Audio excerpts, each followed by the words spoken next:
Hello, and welcome to Animal Rebellion's de-escalation training. My name is Helena, and I'm a de-escalation coordinator. At today's session, we'll start off with intros and check-ins. We'll then go on to what is non-violence and Nvc. We're going to work through an acronym, BREATHE. And then after a short break, you can break out into groups and do different types of practice. There's a few final bits before we check out. So, if we can have your name, pronoun, location, and how you're feeling today. So I'll go first. My name is Helena. My pronouns are she, her. I'm based in Hackney, London, and today it's the height of summer, so I'm feeling hot and tired.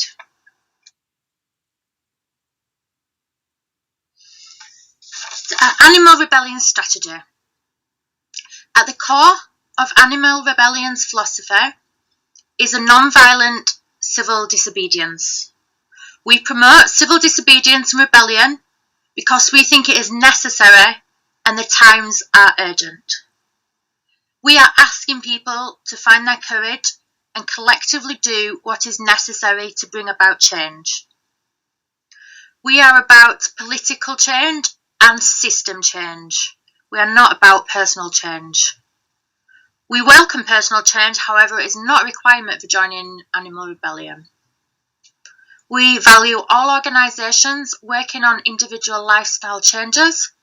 However, we see our unique role to demand a broader system change from the UK government. We aren't focused on the traditional systems of campaigning, such as petitions or writing to our MPs. Again, we do honour that this work has been done and we are not trying to replace or erase this. We cannot not do it all, so our focus is a unique role within this ecosystem of social movements, which is mass, non-violent civil disobedience. We focus on actions with higher potential consequences. We don't want or need everyone to get arrested, as this is not a good idea, but we do want everyone to get involved to support civil disobedience as a tool. We are promoting mass above the ground civil disobedience in full public view. This means economic disruption to shake the current political system and civil disruption to raise awareness. We are deeply sorry for any inconvenience that this causes. So what is non-violence? Non-violence works because it inspires, builds trust and opens doors for large numbers of people to get involved and express themselves. It also models the world we want to live in by committing to causing no harm. Beyond blame and judgment, non-violence recognises that all of us are part of a system and that we live interdependently. What happens to you affects me and vice versa. All our futures are at stake. Some core elements of non-violence are non-harming, moving beyond blame and judgment to seek to understand the position and perspective of the other, truth-telling from a place of courage, compassion and love, interdependence, self-connection or inner peace. Non-violence is the courage to speak truth with love, and love is the full radical acceptance of the humanity of every person. And that's a quote from Miki Kashtan. So what is non-violent direct action?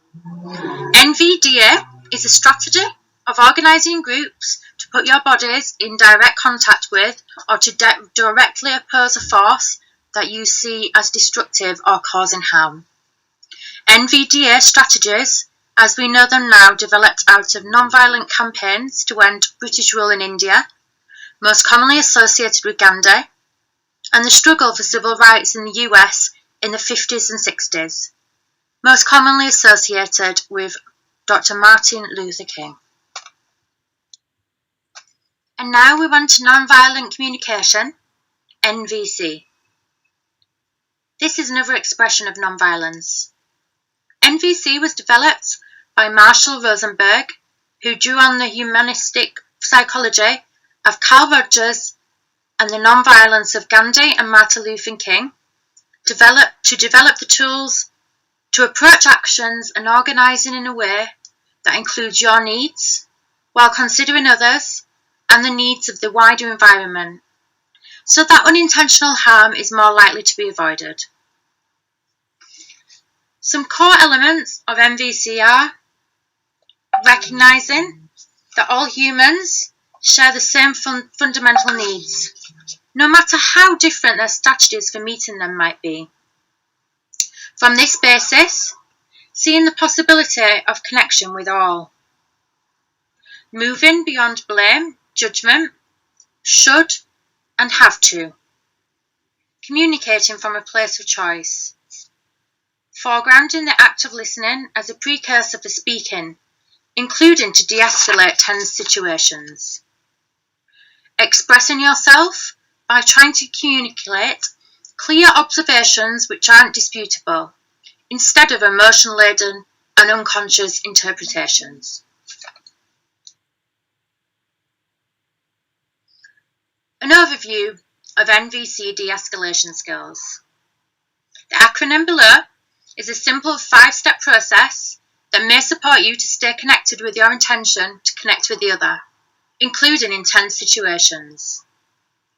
So we have breathe, ground, notice your sources of support, remember the humanity of all, empathy before education, and this includes reflecting, not reacting, feelings before facts, connection over correction. The A is ask first and authentically self-express. And finally, breathe, debrief with support. Now on to these step by step. So 1, breathe, ground, notice your sources of support. High intensity and conflictual moments can be extremely challenging. We are hardwired to fight, flight, or freeze during them. And if we wish to remain calm, self-connected, and able to focus on connecting with the other, we need both preparation and support. The idea of this first step then is preparatory.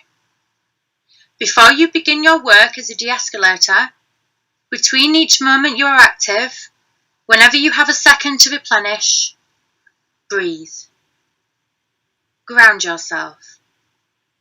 Connect to the fact that life is ongoing no matter what is happening in this present moment. Also, look around and name what support you have available. Simply doing so can give you a sense of safety, solidarity, stability.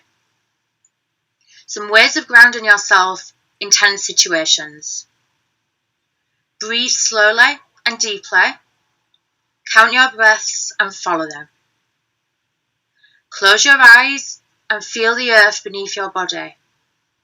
Imagine roots extending under your feet. Notice your feelings and name them. For example, I feel tension in my arms. I have some fear.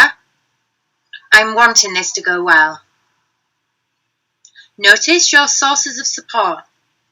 Ask yourself, what is in your immediate environment that is a source of support right now? This may be a friend, the presence of a person you trust, the fact that you have somewhere safe to sit. Anything. Practice daily. How does it feel?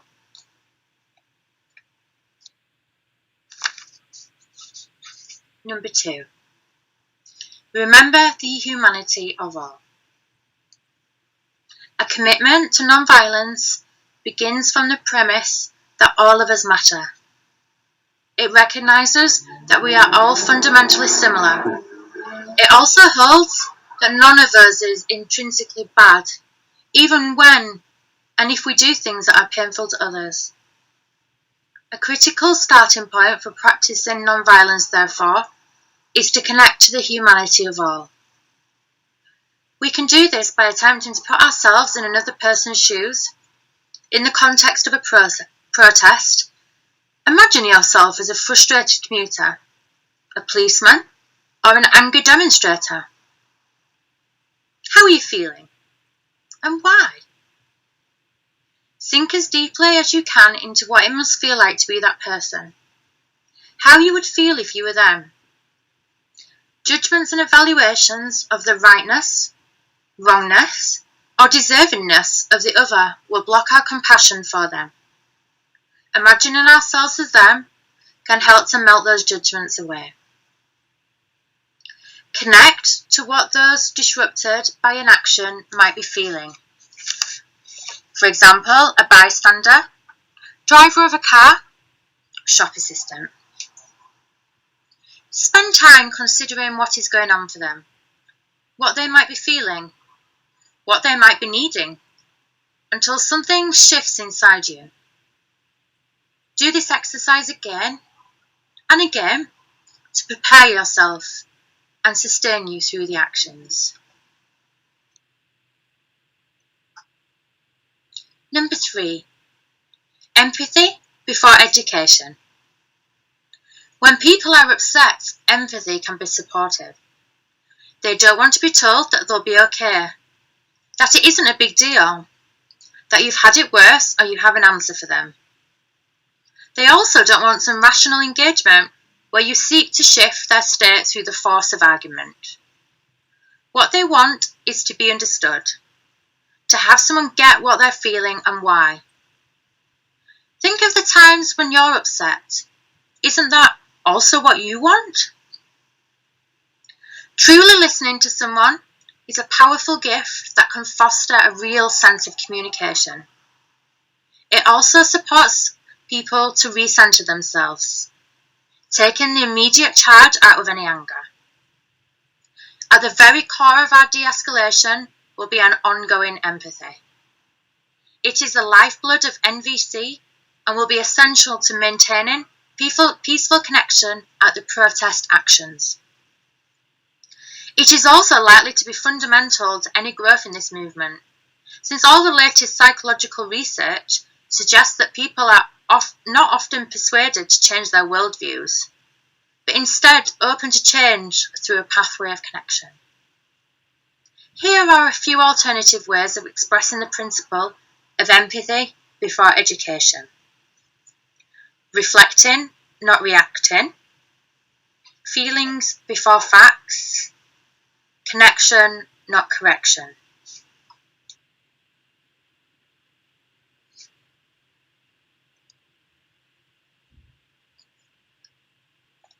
What is not empathy? All of us at some point have tried to comfort another or been comforted by another. Unfortunately, a great deal of what passes for empathy is in fact very different to it and far less effective. Why? Advice? I see that's the issue. What you've got to do is this. Consolation. Oh, you poor thing, don't worry, it'll get better soon.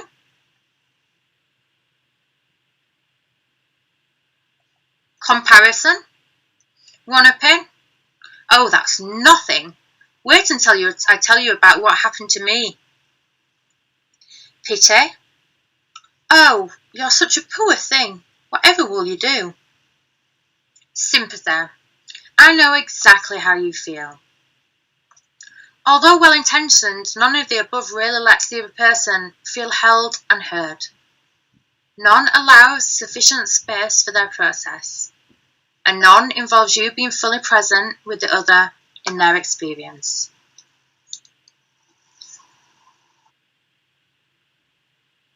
So what is empathy?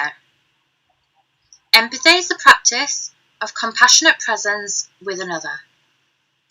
With empathy, we allow space for the other, We offer them unconditional acceptance, and we accompany them in a kind of radical emotional openness. The German word for empathy translates literally as feeling into another. Because in empathy, we are with that person, but we do not become them. We feel and sense what matters for them, what their feelings and needs may be, and in the process of their empathetic co-presence, we are able to support them as they deal or heal. What skills are involved? There are multiple stages in offering genuine, empathetic presence to another person. Active listening, mirroring and reflecting back, sensing what is important to the other, guessing at feelings and needs. So what is active listening? Actively choose to really listen to the other, to understand them, and help them see that you aim to understand them. Do not wait for them to finish so that you can speak. Do not interrupt or leave the conversation for them.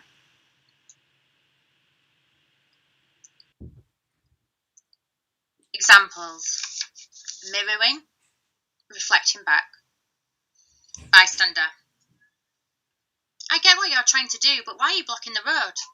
These people will get criminal records. Where does that get you? Activist: So although you see the aim, you feel that it is pointless to block the road. Is that right? Bystander: Yes, it doesn't get you anywhere. And these people will get criminal records for nothing. I'm sure there are better ways to get the message across. Activist: Right, yes, you are really doubting this will get us anywhere, and there is a high cost to pay for doing this. And you have a sense that there are better ways of being heard and bringing about change. Sensing what's important, guessing at feelings and needs.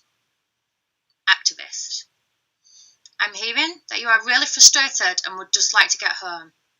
I'm guessing that you are tired and could really do with some ease right now. Don't be tempted to add on your own perspective to this reflection. The founder of Nvc Communication, Marshall Rosenberg, said, "Don't stick your butt in the other person's face." Avoid saying, I get that you are really annoyed and frustrated, that you are being held up like this, but it won't be for long, and it's the only way to get climate change on the agenda. Your "but" statement undoes the helpful impact of your attempt at listening to the other person. People will only hear the last thing that you said, and they won't have felt the experience that you have got it from their perspective. Instead, say, I get that you are feeling really annoyed and frustrated. Silence, space, pause, see what else comes from the other person. A tip: resistance to the resistance is fertile.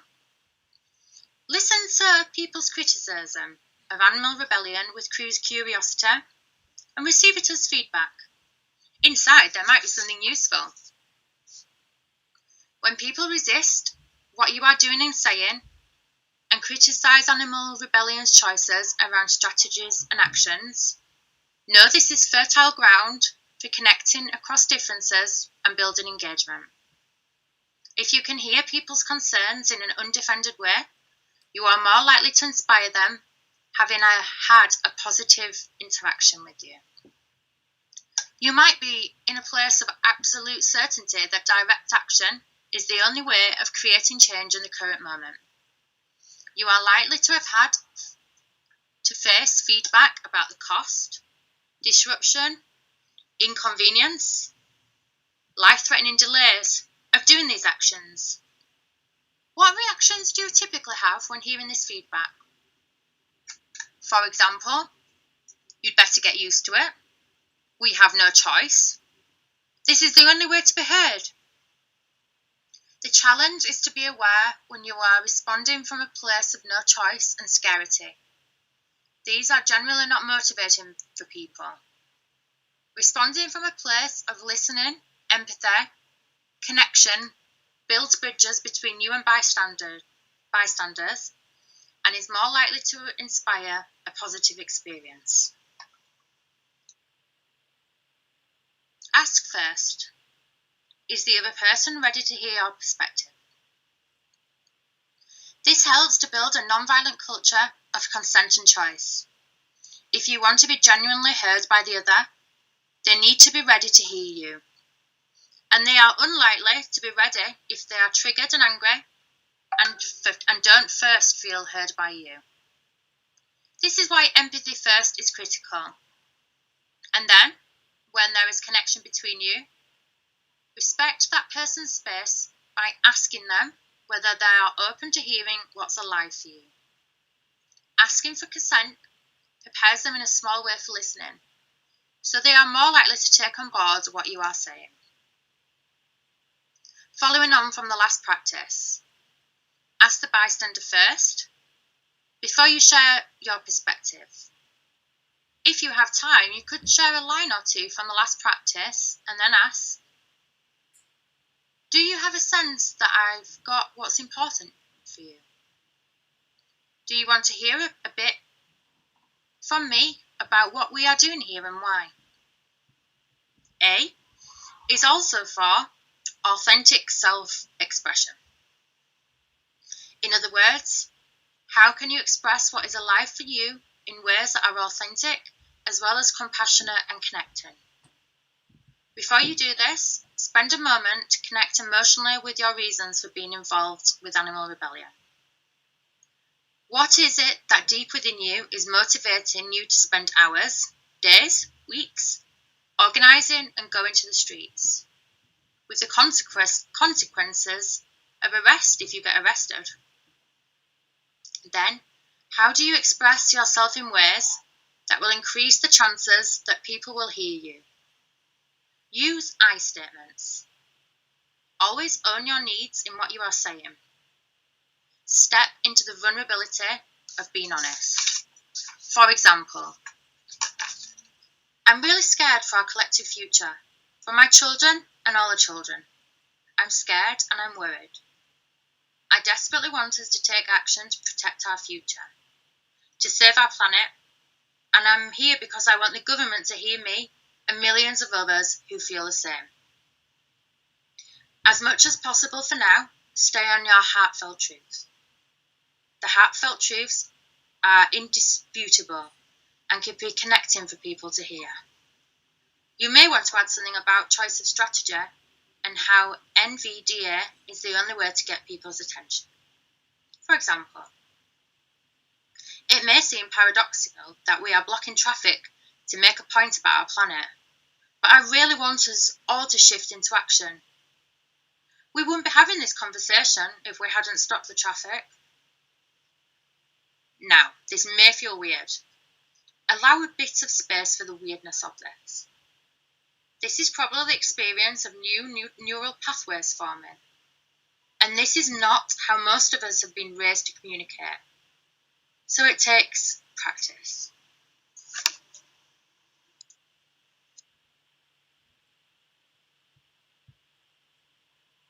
Practice 1.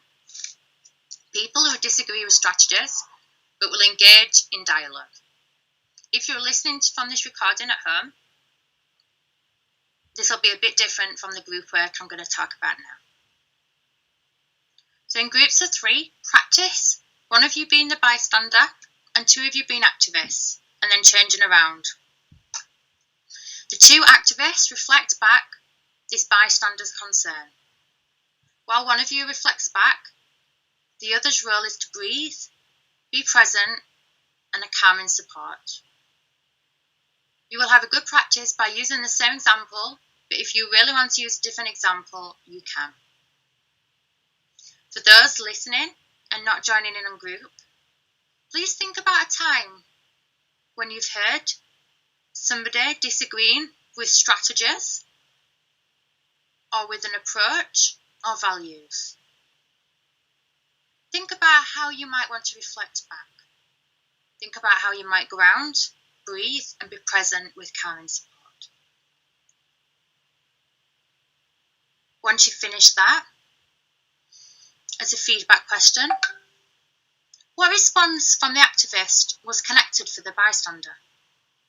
What response made you feel heard and respected? It's not always visible to everyone else, so it's useful to hear what it was that made a difference. Practice 2. Some very angry people, or some drunk people, or both. With angry people, there are some other strategies that might work well in addition to what you've just practiced. So 1. Listen. Allow space for their expression. 2. If they are irritated by attempts to reflect back to validate their experience, then listen in silence. 3. Say in a genuine sorry. 4.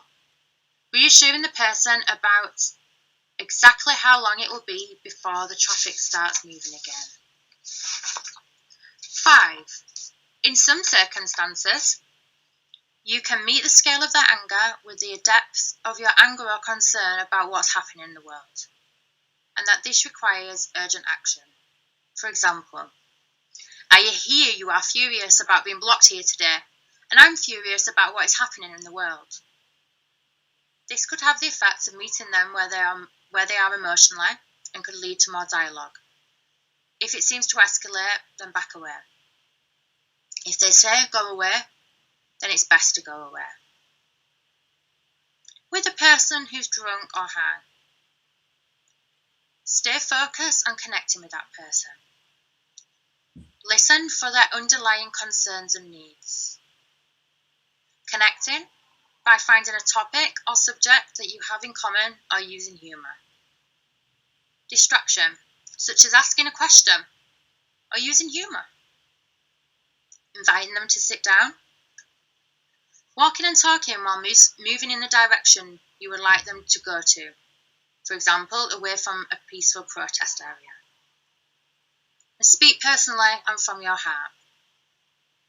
For the next exercise, begin with one of the starter lines on page 9 of the handout sheet and improvise de-escalating the situation. Choose between de-escalating the angry person or the drunk person. Again, have 1 role player and 2 de-escalators. Freeze the role player anytime and get support or suggestions from observers and trainer. Get someone else to take over if you get stuck. Just have a go, try it out, and see what has a de-escalating effect.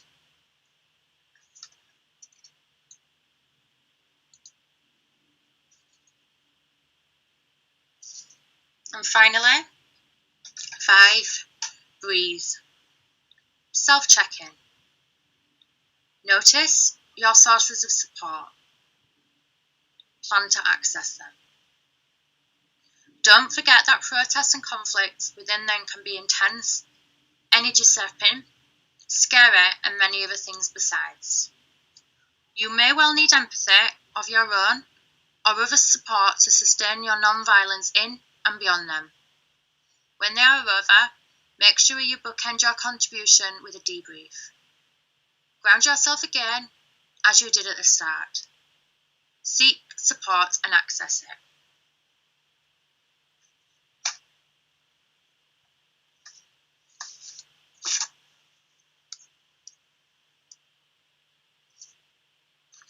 In the appendix of your handout, you can find Clara action steps.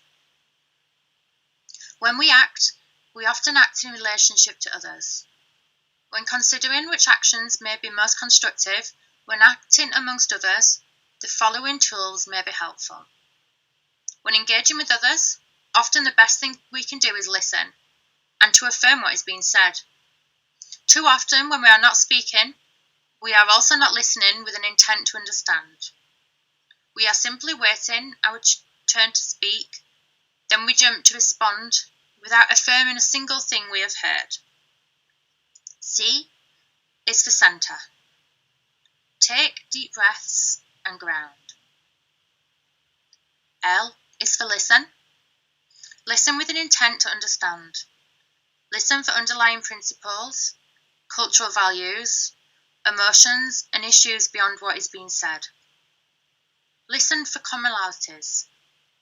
Observe body language and tone of voice, which may provide additional meaning. Listen for inherent needs and interests, not just what is said. A is for affirm. Affirm the principles or issues in what was said, or simply the feelings and emotions that were expressed. Affirming is not agreeing. It is acknowledging or recognising what is shared. This can be done by simply repeating or rephrasing what was said. R is for responding. Respond to the issues that were raised and the underlying needs behind them. Ask questions about what was said. And A is for add. Add information to the conversation.